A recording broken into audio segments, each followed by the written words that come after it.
Magandang araw po sa inyo, Kuya Bari. Ako nga po pala si Benjo, 33 taong gulang. Kagaya ng mga napapakinggan kong kwento, mayroon din po akong kakaibang karanasan na hindi ko malilimutan na gusto ko ring ibahagi po sa inyong lahat. Naganap po ito nang sa unang pagkakataon ay mayaya ako ng dati kong kababata at matalik na kaibigan na tawagin na lang natin sa pangalang Alex sa isang probinsya na hindi ko nababanggitin pa ang pangalan at eksaktong lokasyon. Medyo maselan kasi ang karanasan kong ito, Kuya Bari. Magkasanggang dikit kami ni Alex noon pa man. Dahil nga magkababata po kami. Higit pa sa magkapatid ang turingan naming dalawa na hindi naman nakapagtataka dahil pareho kaming sulong anak. Palagi rin kaming magkasama sa kahit saan at sa kahit anong lakad.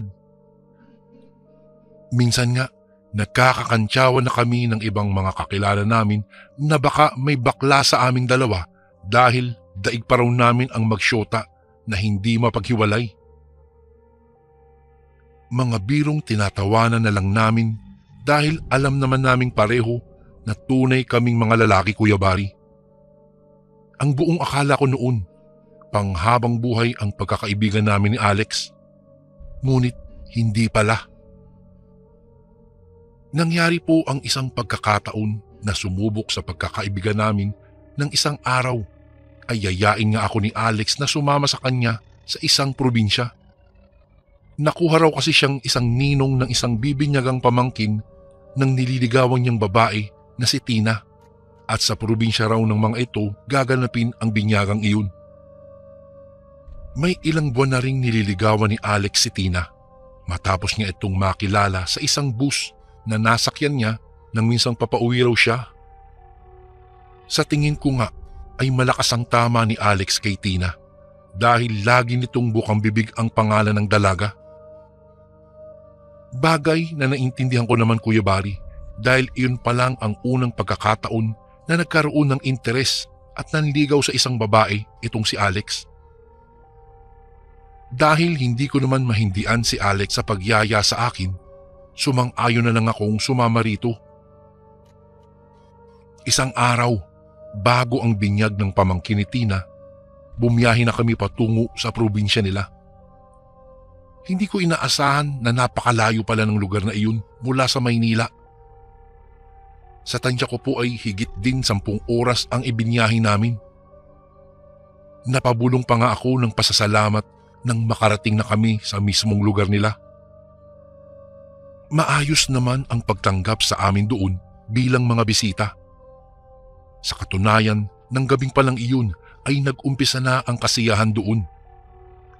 Nalaman namin ni Alex na isa sa lahi ng mga katutubo ang pamilya ni Tina at gayon din ang pamilya ng lalaki na asawa ng ate niya na siyang ina ng batang bibinyagan. May mga pagkakataon na hindi ko maiwasang makaramdam ng pagkailang sa tuwing titingin sila sa amin habang nag-uusap-usap na para bang kami ang pinag-uusapan nila. Siguro dahil nga sa mga purong Tagalog kami at hindi nakakaintindi ng mga salita nila. Kaya naman kahit nagkakasiyahan pa, nagpaalam ako kina Alex at Tina at sa mga kaanak na rin ito na mauuna na akong magpahinga. Sinamahan naman kami ni Tina sa kubong tutulugan namin ni Alex. Noon na namin nalaman na sa ibang kubo pala pinapatulog ang mga nagiging bisita roon na siyang nakaugalian sa tribo nila ayon na rin kay Tina. At dahil na rin sa pagod at haba ng ibinyahe namin, mabilis po akong nakatulog kahit pa rinig ko hanggang doon ang ingay sa labas. Ngunit nagising din ako nang makaramdam ng ginaw. Napakalamig na kasi ng mga oras na iyon. Iyong lamig ba na parang tagos hanggang buto? Pagbangon ko, nasa higaan na pa rin pala si Alex at mahimbing na natutulog. Sinubukan kong maghanap ng maikukumot kaso wala akong makita. Nang mapasipat ako sa suot kong relo, nalaman kong 2:00 pala ng madaling araw na yun. At dahil hindi na rin ako nakatulog pa muli, naisipan kong manigarilyo na lang habang naglalakad-lakad sa labas, Kuya Bari. Habang ako po ay nagmumuni-muni, nakarinig ako ng parang mahihinang boses na nag-uusap-usap. Hinanap ko kung saan iyon nanggagaling hanggang sa nakarating ako sa isang bahagi kung saan nakatanaw ako ng bahagyang liwanag na tila nanggagaling sa apoy. Lumapit ako ng bahagya para makita kung ano ang mayroon doon at noon ko na lamang may mga tao roon. Siguro mga kaanak iyon ni Tina na tila mga abala sa pagluluto para siguro sa gaganaping handaan kinabukasan. Nakakita kasi ako ng malalaking kawa na nakasalang sa mga apoy. Mas lalapit pa sana ako pero bigla akong napatigil nang makarinig ako ng mga sigaw na humihingi ng saklolo. Sa taranta ko, napatago ako sa kumpol ng mga halaman. Isiniksik ko ang sarili ko doon habang maingat na nagmamasid sa paligid. Mula roon, kitang-kita ko ang dalawang lalaki na kinakaladkad ng ilang kalalakihan habang kapwa nakatali ang mga paa at kamay. Medyo madilim pero namukhaan ko ang dalawang lalaki na siyang nakasama namin ni Alex sa sasakyan nang papunta kami roon. Bago ko po ipagpatuloy ang kwentong ito ay may request sana ako sa iyo, Kasundo. Isang pindot lang ito, Kasundo, sa subscribe button namin. Malaking tulong po ito sa amin, Kasundo, upang mapagpatuloy pa namin ang mas marami pang magagandang kwento. Salamat sa pag-subscribe mo, bagong Kasundo. Nakita ko rin na lumapit doon ang biyenang lalaki ng ate ni Tina. May hawak-hawak iyong isang mahabang itak at walang sabi-sabing magkasunod na tinagpas ang mga ulo ng dalawang lalaking nakagapos na animoy tumagpas lang ng ulo ng hayop. Nasindak ako sa nasaksihan kong pangyayari, Kuya Bari. Nalaki ang aking mga mata habang nanginginig sa takot. Kitang-kita ko rin kung papaano itinali ng mga lalaking iyon ng patiwarik ang mga pugot na katawan sa magkahiwalay na puno at sa ibaba ng mga ito may mga nakasahod na mga banga. Habang abala ang mga ito sa kanilang ginagawa, nagmadali akong gumapang at umalis sa pinagtataguan ko at ako'y bumalik na sa kubo namin ni Alex. Agad kong ginising si Alex at ipinaalam sa kanya ang mga nakita ko.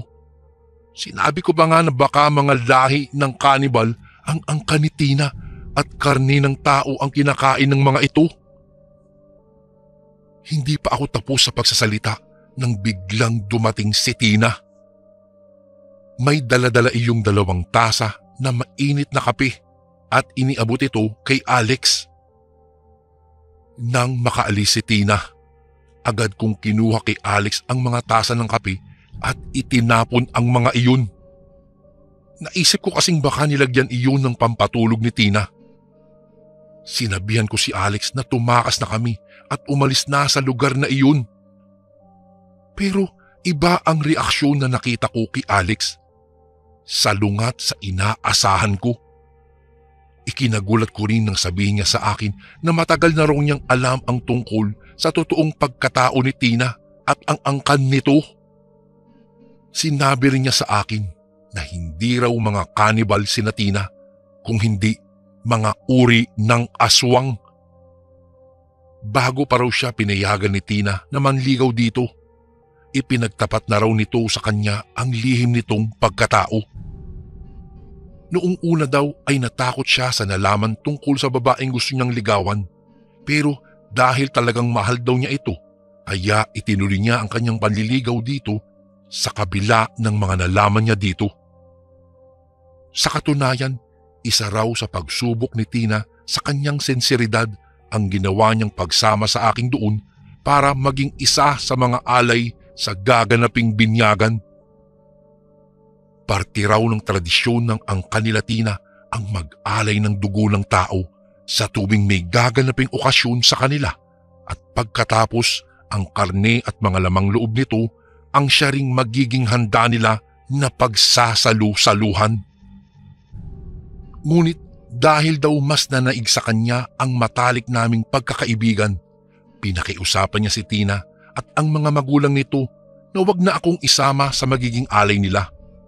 Sinabi raw niya sa mga ito na hindi niya ako kayang ipahamak dahil higit pa sa kadugo ang turing niya sa akin, bagay na inunawa naman daw ng pamilya ni Tina.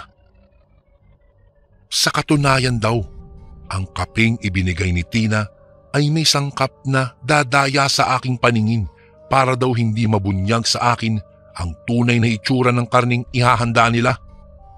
Pero dahil sa itinapon ko nga ang kape, kakailanganin ko raw na magpanggap na lingid sa akin ang mga makikita ko. Nagimbal ako sa lahat ng aking narinig sa aking kaibigan. Hindi ako nakatulog. Noong sumapit ang umaga, nag-umpisa na ang pagbibinyagan sa pamangkin ni Tina sa paraan ng tradisyon nila. Pero higit pa sa aking inaasahan ang nasaksihan ko ng mga oras na iyon dahil hindi lang ang pagkain nila ng karne ng tao ang aking nasaksihan kung hindi ang pagbabago ng kanilang mga anyo. Sa mga sandaling iyon, Kuya Bari, nasa kaanyuan na sila ng mga nakakatakot na nilalang, bagay na lalong nagpasindak po sa akin. Pero katulad ng bilin sa akin ni Alex, kailangan kong umasta ng natural lang na parang hindi ko nakikita ang mga hitsura nila ng mga sandaling iyon. Hindi ko alam kung papaano kong natagalan ang nakakakilabot na mga senaryong nasaksihan ko. Ngunit laking pasasalamat ko pa rin nang muli na kaming bumiyahe ni Alex kasama si Tina at ang pamilya nito pabalik ng Maynila. Habang nasa biyahe kami, nagawa ko pang magpanggap na parang walang nangyari, pero nang makauwi na ako sa amin, para akong naupos na kandila at hindi makapaniwala sa mga nangyari sa akin, lalo na ang katotohanang maaari din pala akong ipahamak ng itinuring kong matalik na kaibigan. Noon ko natutunan ang aral na trust no one. Simula rin noon, Kuya Bari, iniwasan ko na si Alex. Bumukod ako ng tirahan at ibinilin sa mga magulang ko na huwag sasabihin sa kanya kung saan ako nakatira. Hanggang sa wala na akong naging balita tungkol sa aking kaibigang si Alex. Gayunpaman, sa kabila ng nangyari sa amin, hindi ko pa rin naman siya nakakalimutan na minsan ay naging mabuti kaming magkaibigan. Isang karanasan na talagang hindi ko po malilimutan, kaya po ako sumulat sa inyo, Kuya Bari, para sa inyong channel. Isang binyagan na kakaiba. Isang pangyayari na muntik nang kumitil sa aking buhay dahil lang sa isang binyagan sa tribo ng mga aswang. Hanggang dito na lang po ang aking kwento, Kuya Bari, at sana po ay mapili nyo rin po itong basahin sa inyong channel. Maraming salamat po at God bless po sa lahat ng kasundo na nakikinig ngayon, lalong-lalo na ang mga OFW na patuloy pa ring nagtatrabaho para sa kanilang mga pamilya. Paki-shoutoutan po ang kaibigan ko at pamilya Gutierrez sa Bulacan. Maraming salamat po. Lubos na gumagalang, Benjo.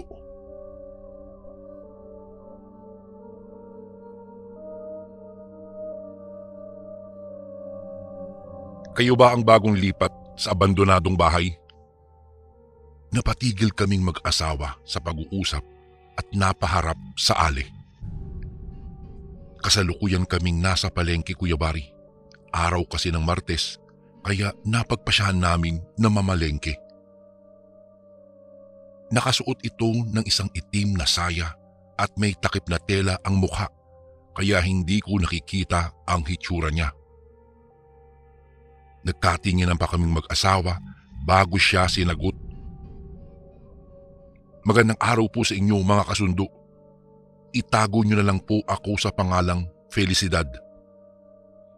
Laking lungsod ako nang nakapangasawa ng isang Chinese. Itago niyo na lamang ang asawa ko sa pangalang Hong. Kung ilalarawan si Hong ay matangkad ito. Mestizo, singkit at may ipagmamalaki kung mukha ang pag-uusapan. Ano pat habulin siya ng mga kababaihan. Pareho kaming nakapagtapos ng pag-aaral. Nakilala ko itong si Mister sa mga co-workers ko sa police department na pinagtatrabahuan ko. Isa po siyang veterinarian. Ilang milya lang ang layo ng shop nito sa pinagtatrabahuan ko. Kung ikikwento ko pa kung papaano kami nagkakilala, ay masyadong madrama at mahaba pa yun. 4 na taon kaming magkarelasyon bago kami nakapagpasya na magpakasal. Tanggap naman ako ng pamilya niya at ganun din siya sa pamilya ko. 2 taon matapos kaming ikasal, saka namin napagdesisyonan na sa probinsya na lamang kami manirahan. Ang kwentong ibabahagi ko po sa inyo, Kuya Bari, ay walang kinalaman sa hanap buhay naming mag-asawa. Nangyari po ang karanasan naming ito taong 2000 nang lumipat po kami sa probinsya. 4 na buwan ang ginugol namin sa pagproseso para sa paglipat namin sa probinsya. Sa kabutihang palad ng mga panahong iyon, Kuya Bari, ay may nakapagbalita sa aming mag-asawa na may binebenta daw na house and lot sa mismong probinsya kung saan kami uuwi. Kami nga, bakit po? Tanong ko pa sa babae na ikinusulyap nito sa akin. Hindi ko alam kung namamalikmata lang ba ako, pero dumaan ang galit sa mga mata ko. Hanggat maaga pa, umalis na kayo. Tugon niya at may kung ano-ano pang sinasabi na hindi ko maintindihan dahil wikang Bisaya ang diyalekto na kanyang ginamit. Kaagad din naman itong umalis. Hindi na lang namin siya pinansin pa. Noong makumpleto na namin ang dapat bilhin ay dumaan muna kami sa maliit na karinderya upang mag-agahan bago kami umuwi. Sa ilang taon na pagsasama naming mag-asawa ay hindi man lang kami biniyayaan ng anak. May problema si Mister. Hindi siya pwedeng magkaanak at tanggap ko naman iyon, Kuya Bari.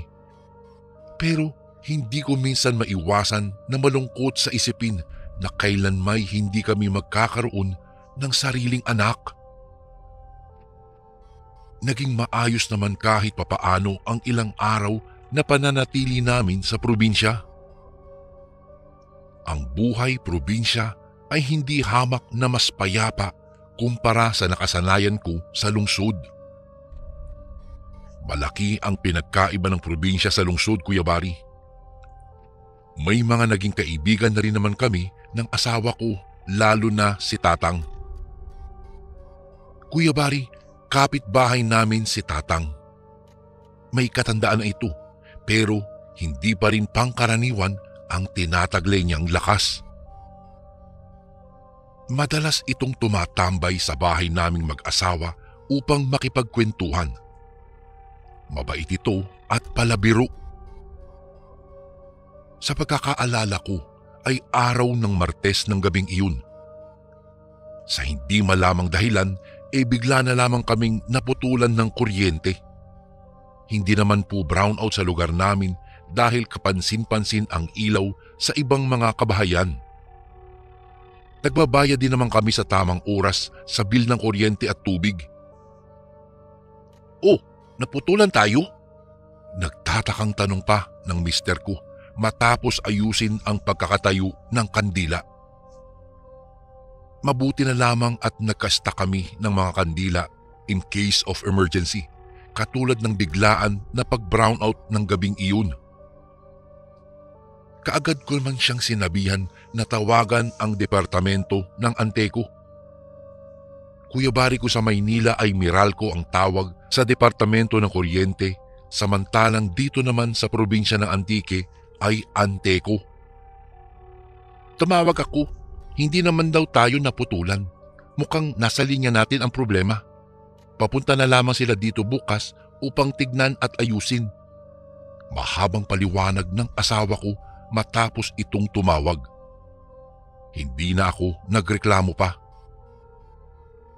Napapitlag ako nang bigla na lamang may kung anong mabigat na bagay ang bumagsak sa aming bubungan. Napahawak pa ako sa manggas ng damit ni Mister dahil sa pagkabigla. "Uy, ano yun?" Tanong ko pa sa kanya. Baka pusa lang. Mabuti pa magpahinga na tayo."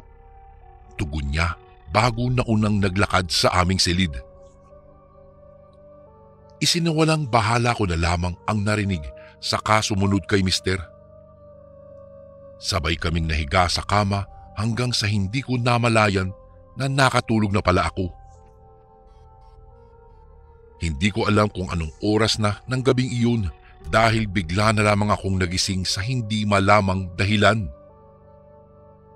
Aksidente pa nga akong napasulyap sa bintana at gano'n na lamang ang takot na naramdaman ko nang bumungad sa akin ang naka-side view na nilalang sa labas ng aming bintana. Dahan-dahan pa itong napaharap sa aming gawi na ikinatigas ko sa kinahihigaan. Madilim ang bahagi na kung nasaan siya, kaya hindi ko nakikita ang mukha nito, subalit kitang-kita ko naman ang nagbabagan niyang kulay pula na mga mata. "Felicidad, bakit nalalamig ka?" Tuluyan akong napahikbi nang mahimasmasan ako. Napayakap ako sa aking asawa. Bintana!" Tanging naisagot ko dahil sa labis kong takot. Nang muli kong lingunin ang bintana ay wala na ang nilalang na nakita ko. Hindi ko na naipaliwanag pa ng maayos sa asawa ko ang aking nakita dahil baka isipin niya na nababaliw lang ako. Baka sabihin niya na namamalikmata lang ako. Hindi na ako nakabalik pa sa pagtulog ko matapos ang pangyayaring iyon, Kuya Bari. Kinabukasan, 6:00 pa lang ng umaga, dumating na ang 3 tao na ipinadala ng Anteco para sa pag-aayos ng aming kuryente. Doon namin na lamang mag-asawa na may nagsadyang nagputol ng linya namin. Ngunit wala kaming matibay na ebidensya at maituturo kung sino man ang may gawa noon. Hindi ko rin alam kung sino ang taong may galit sa amin. Ang buong akala ko, Kuya Bari, ay babalik na sa tahimik ang aming buhay. Ngunit sunod-sunod na misteryo ang naganap sa buhay naming mag-asawa. Ang mga sinampay kong panloob sa labas ng bahay ay nababawasan. Gabi-gabi na lamang may sumisilip sa bintana ng kwarto naming mag-asawa at tuwing umaga naman ay may natatagpuan kaming patay na hayop sa mismong harapan ng aming bahay. Kuya Bari, minsan pa nga ginabi ng pag-uwi si Hong kasama ang 5 barangay tanod. Umuwi siyang may kalmot at mga sugat sa braso. Nabigla pa nga ako nang makita siya. Nang tanungin ko naman siya kung ano ang nangyari, ay kinuwento niya sa akin na habang naglalakad daw siya pauwi galing sa grocery store, ay biglang sumulpot ang isang malaking aso, saka siya inatake. Malaki ang pangangatawan nitong si Hong, pero halos kalahati lang daw siya kumpara sa asong nakasagupaan niya. Kinalmot siya ng aso sa braso at ilang beses pang kinagat. Bago ko po ipagpatuloy ang kwentong ito ay may request sana ako sa iyo, kasundo. Isang pindot lang ito, kasundo, sa subscribe button namin. Malaking tulong po ito sa amin, kasundo, upang mapagpatuloy pa namin ang mas marami pang magagandang kwento. Salamat sa pag-subscribe mo, bagong kasundo.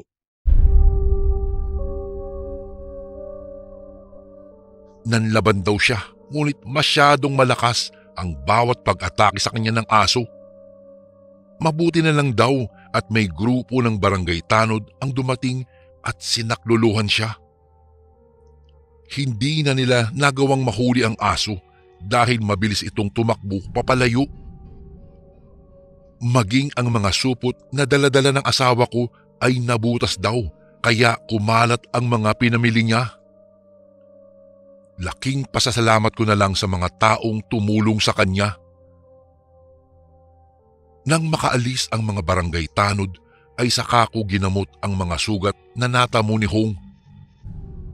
Napag-usapan pa nga naming mag-asawa ang misteryong nangyaring iyon.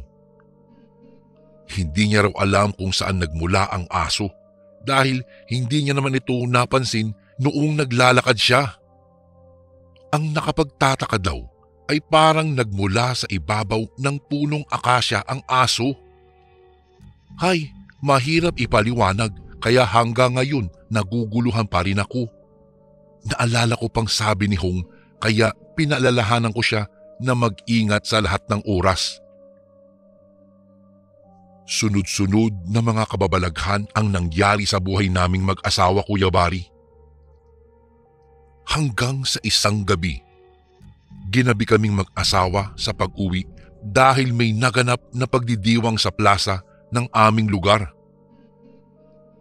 Kitang-kita mismo ng dalawa kong mata ang pagputol ng babae ng aming wire kasabay ng biglaang pagpatay ng ilaw sa loob ng aming bahay. Kaagad siyang inatake ng asawa ko at hinuli.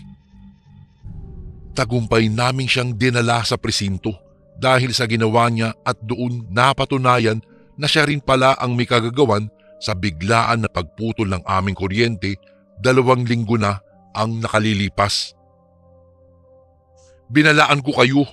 Hanggat may natitira pa kayong oras, lisanin niyo na ang bahay na yun. Lisanin niyo na ang lugar na ito.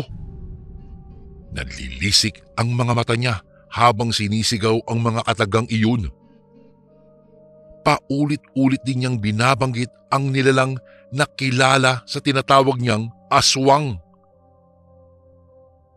Sa ilang buwan na paninirahan namin sa probinsya, ilang beses ko nang naririnig ang tungkol sa aswang na yan. Relyosa po akong tao kaya hindi ako naniniwala sa mga ganyang nilalang at ganun din ang asawa kong si Hong. Ipinakulong namin siyang mag-asawa dahil kahit saan titignan ay labag sa batas ang mga ginawa niya. Hindi na namin siya sinampahan pa ng kaso dahil may 5 pala itong anak na binubuhay. Makalipas ang 3 araw, mag-isa lang ako sa bahay ng gabing iyon dahil may mahalagang pinuntahan ang asawa ko. Kumakain ako ng mga sandaling iyon habang nakikinig sa radyo nang bigla na lamang akong may narinig na bumagsak sa aming bubungan. Napatayo pa nga ako dahil sa gulat. Kuya Bari, ang mga sumunod na pangyayari ay hindi ko po inaasahan. Sa sobrang bilis ng mga aganapan ay namalayan ko na lamang na nakatayo sa harapan ko ang isang napakalaking aso. Sobrang laki nito kumpara sa ibang mga aso. Napako ako sa kinatatayuan ko. Hindi talaga ako makagalaw. Felicidad! Narinig ko pang sigaw ni Mister na ikinabalik ng aking ulirat. Doon ako biglang natauhan at takot na napaatras sa napakalaking aso na nasa harapan ko pa rin. Nagbabaga ang pula nitong mga mata habang naglalaway na animoy anumang oras ay handa niya akong atakihin. Mabilis po ang mga pangyayari. Bigla na lamang akong bumulagta sa sahig habang nasa ibabaw ko na ang napakalaking aso. Bawat pagtama ng ngipin nito sa balat ko ay napapasigaw ako dahil sa sobrang sakit at takot. Ilang beses pa niya akong pinagkakalmot. Muli akong napasigaw nang masilayan ko ang unti-unting paghaba ng dila niya. Layuan mo asawa ko! Kuya Bari, ilang sandali pa ay bigla ang gumaan ang katawang ko at doon ko napagtanto na umalis na pala sa harapan ko ang napakalaking aso, ngunit kaharap naman nito ngayon ay si Mister. Nanginginig at nangihina na napatayo ako. Ano klaseng nilalang yan? Hikbi kong tanong, saka nagmamadaling pinuntahan ang telepono saka humingi ng saklolo. Napatakbo pa sa pwesto ko si Mister. May natamo na rin itong sugat. Nagmamadali niyang kinuha mula sa drawer ang nakatagong baril. Nang sulyapan ko ang napakalaking aso ay unti-unting nagbago ng kanyang wangis. Sa isang iglap ay naging isang anyong halimaw na ito. Napasulyap ito sa gawin namin. Hindi na nag-aksaya pa ng oras si Mister at kaagad niyang pinaputukan ng baril. Agad ko rin namang hinanap ang baril ko saka tinulungan siya. Bawat pagputok ng baril ay hindi ko maiwasan na mapasigaw dahil patuloy ang nilalang sa paghakbang papunta sa pwesto namin kahit duguan na ito. Kuya Bari, sa isang iglap lang ay nagbago ang anyo ng aso ulit.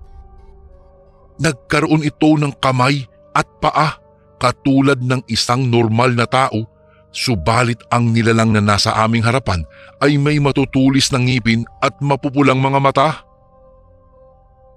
Mabilis siyang nakalapit sa amin. Ibinalibag niya ako kaya muli akong bumagsak sa lupa. Nangihinang napaangat ako ng tingin. Kitang-kita mismo ng dalawa kong mga mata ang paghila niya sa asawa ko bago ito sinakal. Tuluyan na nabitawan ni Hong ang baril niya. Napaubo na rin ako ng dugo. Napaungol pa ang nilalang bago hinigpitan ang pagkakasakal niya kay Hong. Ngunit nanlaban ang asawa ko. Sinipa niya sa may-ari ang lalaki kung kaya ay nabitiwan siya nito. Kinuha ko ang pagkakataon na iyon. Napasigaw ako at muling hinarap sa mabagsik na nilang ang baril bago ito pinaputok sa ulo niya. Hindi nagtagal ay bumagsak din ito kasabay ng pagdating ng mga otoridad na tinawagan ko. Naging anyong tao rin ang halimaw na siyang ikinabigla naming mag-asawa, lalo na at nakilala namin ito na walang iba kung hindi si Tatang. Kinuha ng mga otoridad ang bangkay nito dahil tuluyan namin itong napaslang. Dumaan din sa bahay ang babaeng nagbigay ng babala sa amin. Kagaya ng una naming siyang nakita ay galit ang makikita sa mga mata nito na hindi ko mawari kung ano ang dahilan. Hindi ko rin naman siya nakausap na dahil kaagad din itong umalis. Kuya Bari, sa kabuuan ng investigasyon ay doon namin nalaman na aswang pala si Tatang at hindi kami ang una niyang biktima. Bawat pamilya pala na lumilipat sa bahay na ito ay nagiging biktima niya. Ayon sa nakuha naming impormasyon, dati palang pagmamay-ari ng pamilya nila Tatang ang bahay na ito hanggang sa naghirap sila. Kaya kinakailangan nilang isanla sa matandang Kastila ang bahay at lupa na siya namang pinagbilhan namin. Wala na ring pamilya pala si Tatang. Iyon ang unang beses na aming nalaman na totoo pala ang mga aswang at hindi ko akalain na makakasalamuha kami ng isa. Wala ni isa sa mga kamag-anak ni Tatang ang umako sa bangkay nito. Kaya kami na lang ang nagbigay ng maayos na libing sa matanda. Sa kabila ng mga nagawang kasamaan ni Tatang ay hindi ko pa rin maiwasan na maawa sa kanya. Simula noon, naging payapa at tahimik ang buhay naming mag-asawa. Hindi nagtagal ay naging magkaibigan din kami ng babaeng nagbigay babala sa amin. Mabait naman pala ito at maaasahan. Lucia pala ang pangalan nito at dati siyang albularya, ngunit para sa kaligtasan ng pamilya ay tumigil na siya sa kanyang panggagamot. Nanatili kami ng asawa ko sa probinsya. Hindi nagtagal ay bumalik ako sa serbisyo samantalang nagpatayo naman ng shop ang asawa ko para sa mga hayop. Kuya Bari, nang makabalik ako sa serbisyo ay doon ko natuklasan na maraming kaso tungkol sa mga aswang din pala ang inirereklamo sa aming departamento, ngunit dahil mahirap paniwalaan ang mga ganong klaseng nilalang ay hindi iyon pinapansin. Nang malaman ko iyon ay kaagad akong naghanap ng iba pang mga impormasyon tungkol sa mga aswang. Inalam ko ang buong detalyado tungkol sa ganitong klaseng nilalang. Kung ano ang kahinaan at ang kalakasan nila. Kung ano ang mga epektibong armas panlaban dito. Noong makumpleto ko ang ginawa kong panaliksik ay saka ako nagsimulang humawak ng mga kasong may kinalaman sa mga aswang. Noong una ay hindi pumayag ang aking asawa, subalit sa huli ay wala siyang may nagawa, ngunit nangako siya na anuman ang mangyari ay palagi siyang nasa tabi ko. Handang umalalay at protektahan ako sa anumang oras. Nang dahil po sa mga karanasan naming mag-asawa ay doon ko napatunayan na malalim at tapat ang pag-ibig niya sa akin. Na anumang pagsubok ang aming kakaharapin ay hindi niya ako iiwanan at handang ipaglaban anuman ang magiging kapalit. Nang dahil sa aming mga pinagdaanan, doon namin napatunayan na kung gaano kalalim at katatag ang pag-iibigan naming mag-asawa. Ang kasamaan kailanman ay hindi mananaig sa mga taong nagmamahalan. Hanggang dito na lang po ang aking kwento, Kuya Bari. Sana po'y nagustuhan niyo po at mapiling basahin din ito sa mga susunod na araw. Lubos na gumagalang, Felicidad.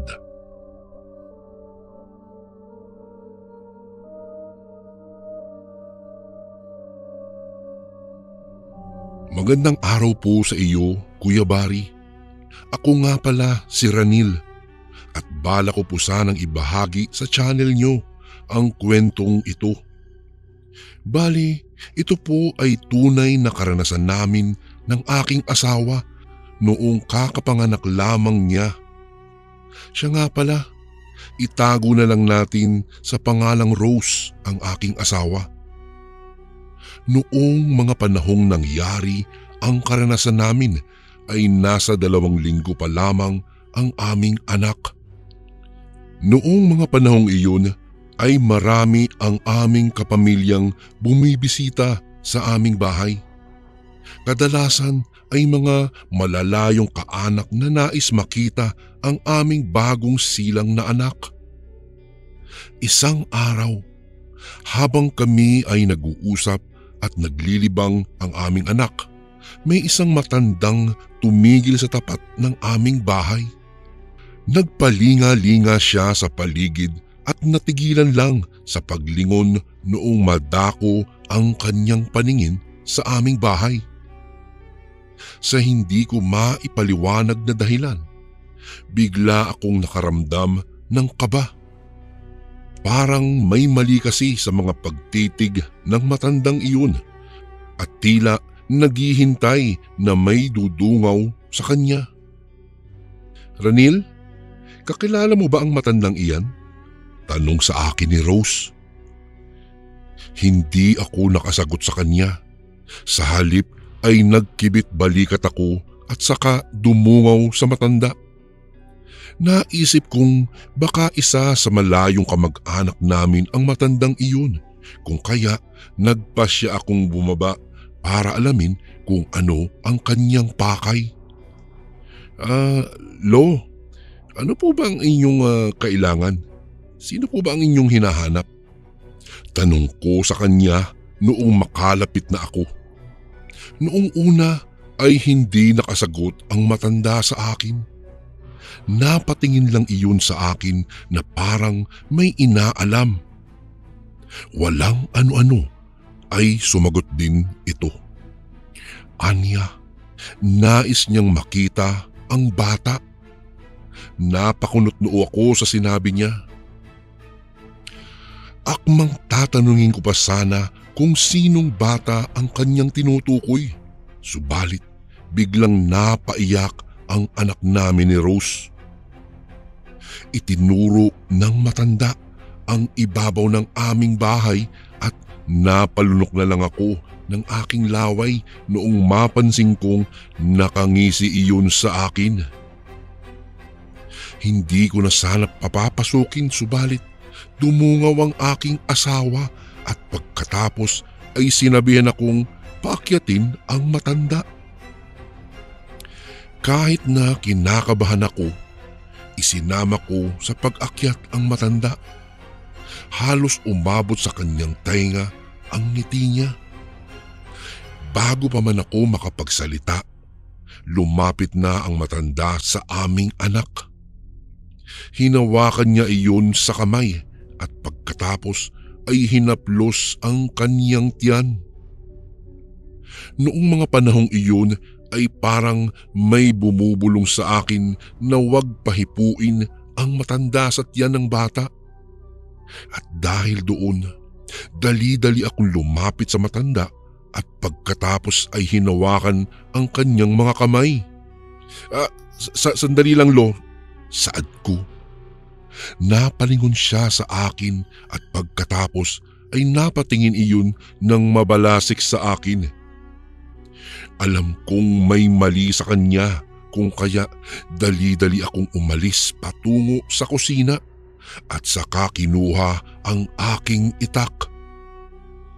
Pagkabalik ko sa sala kung saan naroroon si Rose at nakita kong ito ay iyak ng iyak. Akala ko kung ano ang nangyari. Nagulat na lang ako nang makita kong inaagaw ng matandang lalaki ang aming anak. Dahil doon ay dali-dali akong lumapit sa kanila. Hoy, umalis ka rito. Kung hindi, tatagain kita. Sigaw ko. Tumigil sa kanyang ginagawa ang matandang lalaki at pagkatapos ay tumingin sa akin. Kitang-kita kong mulagat na mulagat ang kanyang mga mata at naglalaway na siya. Muli ko siyang sinigawan habang inaambahan ng taga. Marahil ay natakot ang matanda sa akin kung kaya dali-dali siyang tumakbo palabas ng aming bahay. Hinabol ko pa nga siya habang hawak ko ang itak ko at katakatakang mabilis siyang gumalaw para makaalis. Hindi ko na pinagpatuloy pa ang paghabol sa kanya at bumalik na lang sa aming bahay. Pagkabalik sa aming bahay ay iyak ng iyak ang aming anak. Hindi naman namin alam kung ano ang nangyari sa kanya dahil panay ang kanyang pag-unat. Naisip naming baka sumasakit ang tiyan noon kung kaya pinahiran namin ng gamot sa sakit sa tiyan ang aming anak. Kahit papaano ay tumigil sa pag-iyak ang aming anak. Ang buong akala namin ay ayos na ang lahat. Subalit, makalipas lang ang ilang oras ay muli na naman iyong nag-iiyak. Mas mainam siguro kung dalhin natin ang ating anak sa albularyo, saad sa akin ni Rose. Dahil doon, nagpasya kaming dalhin sa albularyong nasa kabilang baryo ang aming anak. Dinala nga namin ang aming anak at ang sabi ng albularyo ay nausog daw siya ng isang matanda. Napamura ako dahil iisang matanda lamang naman ang siyang bumisita sa aming bahay ng araw na iyon.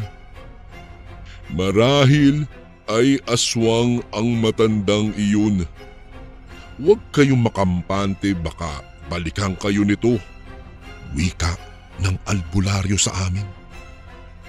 Tinanong naman namin siya kung ano ang dapat naming gawin, kung kaya pinayuhan niya kami ng mga dapat naming paghandaan. Noong makauwi kami ay agad kaming nakaramdam ng kakaiba. Para kasing may nakasunod sa aming nilalang na hindi namin nakikita. Nang matutulog na sana kami ni Rose ay bigla kaming nakaramdam ng kakaibang kilabot. Bigla kasing nag-iba ang amoy ng hangin at parang naging malansa na parang hawig sa dumi ng manok. Dahil doon ay naging alerto ako. Bumangon ako at saka kinuha ang aking itak. Dali-dali akong bumalik sa aming silid. Bago ko po ipagpatuloy ang kwentong ito ay may request sana ako sa iyo kasundo. Isang pindot lang ito kasundo sa subscribe button namin. Malaking tulong po ito sa amin kasundo upang mapagpatuloy pa namin ang mas marami pang magagandang kwento. Salamat sa pag-subscribe mo, bagong kasundo. Sakto namang makapasok na ako roon nang magsimula kaming makarinig ng paghuni ng tiktik. Sunod-sunod ang mahihinang huni na iyon at parang nagmumula sa ibabaw ng aming bubungan. Inihanda ko na ang aking itak. Walang ano-ano ay may kumaluskos sa ibabaw ng aming bubungan. Alam kong aswang ang nasa ibabaw, kung kaya sinabihan ko si Rose na kunin sa kanyang kuna ang aming anak. Habang palalim ng palalim ang gabi ay parang mas nagiging agresibo ang aswang. Ang pagkaluskos na iyon ay nagtagal hanggang sa ang nipang bubungan namin ay dahang-dahang nasisira. Noong mga panahong iyon, biglang pumalahaw ng iyak ang aming anak. Parang iritable siya dahil patuloy ang paglilikot nito. Walang ano-ano ay nakita naming dahan-dahang nagiging kulay lila ang labi ng aming anak. Hinawakan ko ang kanyang liig at nagulat ako nang mapansing sobrang taas ng lagnat ng bata. Walang ano-ano ay napatingala ako at bumulaga sa akin ang isang nilalang na nagbabaga ang mga mata at nakalawit ang malalubid na dila nito. Rose, kunin mo ang anak natin. Lalabas tayo sa labas ng ating bahay. Sigaw nito. Kinarga ni Rose ang aming anak. Walang ano-ano ay biglang kinumbulsyon ang aming anak. Sigaw ng sigaw si Rose ng mga sandaling iyon. Ako naman ay nagbantay sa aswang. Dahan-dahan kasing lumalapit sa amin ang dila ng aswang. Noong malapit na iyon sa amin ay mabilis kong tinaga ang dila nito. Naputol ko iyon at narinig ko siyang umungol. Kasunod noon ay mabilis siyang gumalaw na parang natataranta. Hoy aswang, kilala kita at hindi ko hahayaang kunin mo ang anak namin. Sigaw ko sa aswang na nasa ibabaw ng bubungan namin. Noong sabihin ko ang mga katagang iyon, bigla kaming nakarinig ng malakas na kalabog sa ibabaw. Dahil doon ay muli akong napamura.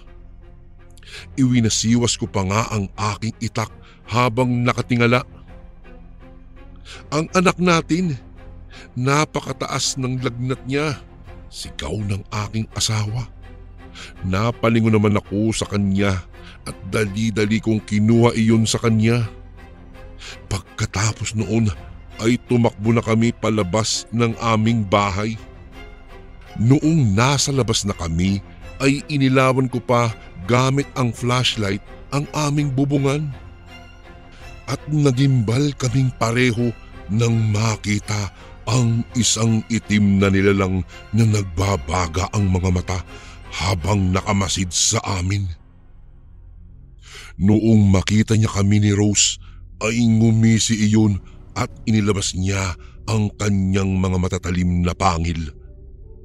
Nagsimula siyang maglaway nang makita niyang karga ko ang aming anak. "Sige, umatake ka. Anong akala mo? Papayag akong may masama kang gawin? Hindi!" Sigaw ko sa kanya. Nakita kong naghahanda siya sa kanyang paglundag. Dahil doon ay muli kong pinakarga ang aming anak kay Rose at saka inihanda ang aking itak. Nang makita ng nilalang na iyon na may dala akong itak, ay ramdam kong natakot din siya. Nag-alangan iyong lumundag sa amin at nanatiling nakaabang lang. "Rose, pumunta ka sa kapitbahay natin. Ako na ang bahala sa nilalang na iyan. Magpasama ka sa kanila at dalhin sa ospital ang anak natin. Madali ka." Sigaw ko kay Rose. Dahil doon ay dali-daling naglakad ng aking asawa patungo sa aming kapitbahay. Noong nakaalis na ang aking asawa, muli akong sumigaw sa aswang. "Sige, ako ang atakihin mo." Napangisi sa akin ang nilalang. Walang ano-ano ay lumundag siya patungo sa akin.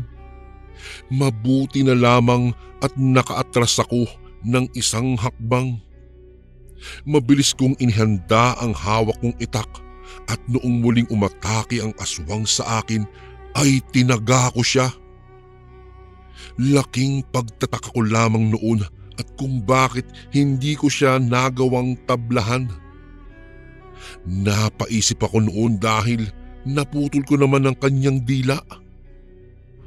Walang ano-ano ay napalingon ako. Nakarinig kasi ako ng mga ingay. Nakita kong may mga kapitbahay pala kaming tumatakbo papalapit sa amin.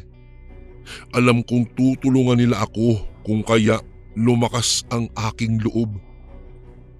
Hindi na muling nakagalaw pa ang aswang. Alam kong kinabahan siya dahil marami na ang mga taong paparating. At kagaya ng aking inaasahan ay bigla na lamang tumakbo papaalis ang aswang. Hinabol pa siya ng mga tao ngunit hindi na nila iyon naabutan. Ako naman ay dali-daling pumunta sa isa naming kapitbahay kung saan naroon si Rose at ang aking anak. Subalit nakaalis na pala sila para dalhin daw sa ospital ang aming anak. Nagpasya na lang akong sundan sila sa bayan. Mabuti na lamang at naagapan ang aming anak at gumaling ang kanyang lagnat. Hanggang dito na lang po ang aking kwento. Maraming salamat po Kuya Barry sa pagbasa mo ng aking email. Gumagalang, Ranil.